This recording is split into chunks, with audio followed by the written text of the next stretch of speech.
Hello everyone, this is Ravi Jha. I am a defence counsel in Allahabad high court और आप सबका स्वागत है आपके खुद के चैनल टारगेट फॉर आईक्यू में। आज जिस कंटेक्स्ट में आपके साथ मुलाकात हो रही है, बेसिकली उसका पर्पस है उत्तराखंड एपीओ मेंस एग्जाम के अंदर एक सब्जेक्ट है आपका जिसको कि हम सब उत्तराखंड पुलिस एक्ट के नाम से जानते हैं, और इस सब्जेक्ट से भी लगभग 5 सवाल आपके मेंस एग्जाम में पूछे जाते हैं, जिनमें से एक सवाल आपके सामने है जिसके बारे में आज की क्लास के अंदर हम लोग चर्चा करेंगे। और एज वी ऑल नो कि उत्तराखंड एपीओ का exam in the month of June is going to be conducted. तो इस रिगार्डिंग टारगेट फॉर आईक्यू पे 2 बैचेस भी चल रहे हैं, जिनमें से एक बैच फुल्ली डिवोटेड है आपका उन 4 सब्जेक्ट के लिए, और एक बैच है सिर्फ और सिर्फ आपके पुलिस एक्ट के लिए, जिसकी टाइमिंग और जिसके अंदर इनरोल करने की प्रक्रिया के रिगार्डिंग आप ऊपर दिए गए नंबर 7500110314 पे कॉल या मैसेज करके आप इंक्वायरी कर सकते हैं। तो आइए अब ज्यादा टाइम वेस्ट ना करते हुए देखते हैं कि आखिर ये जो सेक्शन 51 है आपके उत्तराखंड पुलिस एक्ट की, इसकी रेलेवेंसी क्या है। सबसे पहले तो आपको ये जानकारी होनी चाहिए कि सेक्शन 51 से एक सवाल आपके प्रीवियस ईयर में उत्तराखंड एपीओ के मेंस एग्जाम में पूछा गया है। वैसे तो एज वी ऑल नो ये पूरा का पूरा एक्ट सिर्फ और सिर्फ पुलिसिंग की ही बात करता है, और इस पूरे एक्ट का सिर्फ 2 ही उद्देश्य है। पहली बात ये कि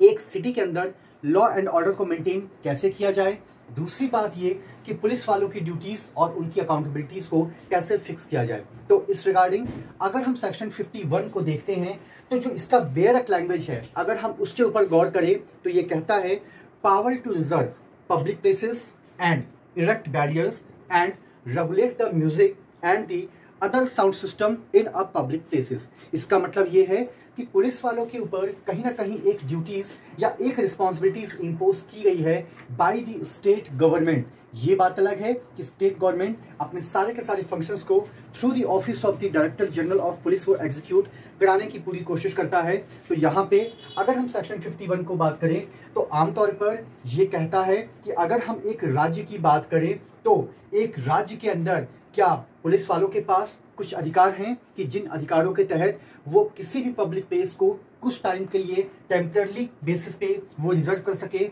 यानी वहां पर लोगों का जो आवागमन है वो पूर्ण रूप से प्रतिबंधित किया जा सके। क्या पुलिस वालों के पास ये अधिकार है कि वो जगह जगह पर बैरियर लगा सके ताकि लोगों के आवागमन को प्रभावित किया जा सके, और क्या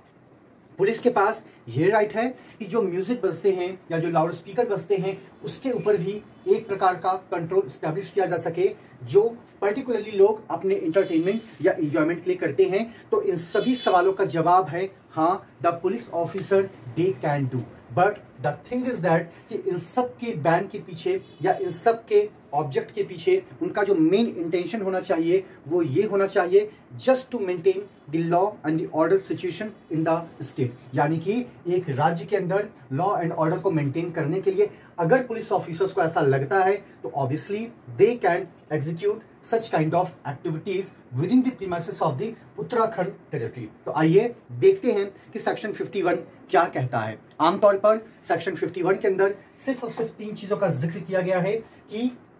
वो कौन कौन सी परिस्थितियां हैं जहां पर पब्लिक प्लेसेस को रिजर्व किया जा सकता है, वो कौन कौन सी परिस्थितियां हैं जहां पर बैरियर्स को या अवरोध को इम्प्लांट यानी कि स्टैब्लिश किया जा सकता है, या वो कौन कौन से सर्कमस्टांसेस हैं जहां पर म्यूजिक सिस्टम को भी कंट्रोल किया जा सकता है। तो यहां पर अगर मान लीजिए कि उस जिले के एसपी को लगता है, जिसको कि हम बोलते हैं सुपरिटेंडेंट ऑफ पुलिस, कि इस जगह पर लॉ एंड ऑर्डर को मेंटेन करने के लिए हमें एक पब्लिक प्लेस को रिजर्व करने की जरूरत है for a temporary period of time, यानी कि ये आपका परमानेंट इन नेचर का नहीं होना चाहिए। और जाहिर सी बात है अगर हम पब्लिक प्लेसेस को रिजर्व कर रहे हैं तो इसका मतलब ये है कि वहां पर जो आम जनता है वो बिल्कुल भी आ और जा नहीं सकती है। लेकिन इन सब को इम्प्लांट करने से पहले या इम्प्लीमेंट करने से पहले कंसर्न एसपी को एक पब्लिक नोटिस देना होगा with due course in time, और उसके बाद वो चाहे तो एक टेम्पररी पीरियड ऑफ टाइम के लिए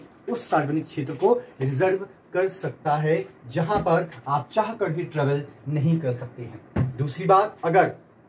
उसी जिले के एसपी को ये लगता है कि यहाँ पर हमें रोड्स के ऊपर बैरियर्स को इंप्लीमेंट करने की जरूरत है या बैरियर को फिक्स करने की ज़रूरत है ताकि गाड़ियों की जो स्पीड है उसको कंट्रोल किया जा सके, गाड़ियों की प्रॉपर चेकिंग की जा सके, या गाड़ियों के अंदर जो लोग बैठे हैं उनकी भी एक्टिविटीज़ को मॉनिटर किया जा सके। तो कुल मिला के ये सारी की सारी चीज़ें कहीं ना कहीं लॉ एंड ऑर्डर से को रिलेट करती हैं। तो इन चीज़ों को ध्यान में रखते हुए भी एसपी के पास ये राइट है कि वो बैरियर्स को इम्प्लीमेंट कर सकता है या उनको फिक्स कर सकता है। लेकिन एक चीज़ का ध्यान रखने की ज़रूर आदत है, और वो बात क्या है कि जो भी काम कंसर्न एसपी हो या डीएसपी हो या एएसपी हो जिनके द्वारा भी किया जा रहा है उसका एक ही ऑब्जेक्ट होना चाहिए, और वो ऑब्जेक्ट क्या है? To maintain the situation of the law and order in the particular territory. ठीक है। इसके बाद अगर हम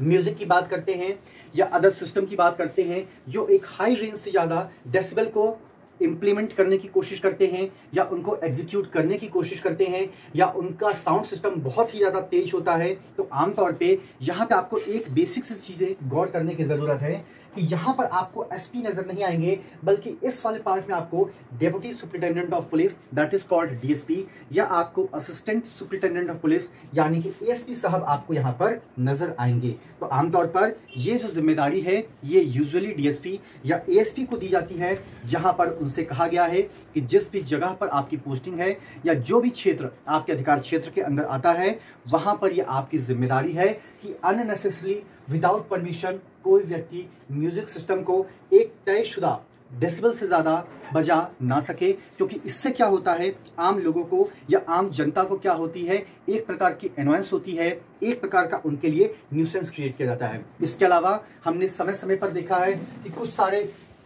खास मौके के ऊपर without any kind of permission वो सड़क पर नाच रहे हैं, वो सड़क पर बजा रहे हैं, तो इससे क्या होता है कि जो आम जनता है उसको कहीं ना कहीं प्रॉब्लम क्रिएट होती है। तो यहाँ पर दो पार्ट ऊपर के हैं, उनमें तो आपका जो एसपी है वो डायरेक्ट इंटरवीन करता है, लेकिन अगर हम तीसरे पार्ट की बात करें जिसका संबंध सिर्फ और सिर्फ आपके म्यूजिक सिस्टम से है या अदर्स उन सिस्टम से हैं जो म्यूजिक को पैदा करते हैं एक तयशुदा डेसिबल से ज़्यादा, तो आमतौर पर उनको रेगुलेट करने के लिए, उनको कंट्रोल करने के लिए यहाँ पर डीएसपी कुछ गाइडलाइंस बनाता है, और उसी गाइडलाइंस के हिसाब से उन सारी चीज़ों को रन किया जा सकता है। द मोमेंट आपके द्वारा किसी भी रूल्स का वायलेशन होता है, द मोमेंट आपके द्वारा किसी भी प्रीवियसली डिसाइडेड कंडीशंस का ब्रीच होता है, तो आमतौर पर आपके ऊपर पेनल्टी को भी फिक्स किया जाता है। तो ये जो सेक्शन 51 है ये आपके प्रीवियस ईयर के एग्जाम में पूछा गया है, और सबसे पहले जो आपका फोकस होना चाहिए वो ये होना चाहिए कि प्रीवियस ईयर के जितने भी क्वेश्चंस हैं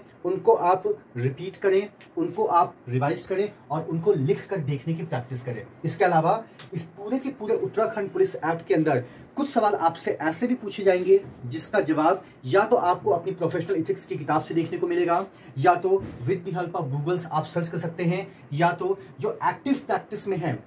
लॉयर्स वो आपकी मदद कर सकते हैं। लाइक कि पब्लिक प्रोसिक्यूटर की ड्यूटीज क्या होती हैं, उसके रिस्पॉन्सिबिलिटीज क्या होती हैं, कोर्ट के प्रति उनकी क्या जिम्मेदारी होती है, या वो कैसे अपने कार्यों को कंफर्म कर सकते हैं। तो कुछ ऐसे सवाल हैं इस एक्ट के जिसके लिए शायद उत्तराखंड का जो बेयर एक्ट है या इससे संबंधित जो किताब है वो शायद आपके लिए इनसफिशिएंट हो, तो आप सिर्फ और सिर्फ इस बेयर एक्ट के ऊपर ही आप अपने आप को डिपेंड मत रखिएगा। इसके अलावा भी कुछ चीज़ों को आपको पढ़ने और समझने की ज़रूरत है, और इसी के अंदर कुछ सवालों का जवाब आपको सीआरपीसी के कुछ प्रावधानों से भी देखने को मिल जाएगा। तो it's all about the concept of section 51 of the Uttarakhand police act सन 2007, and thank you so much to all of you for all your love and support to the team of Target for IQ. Thank you so much.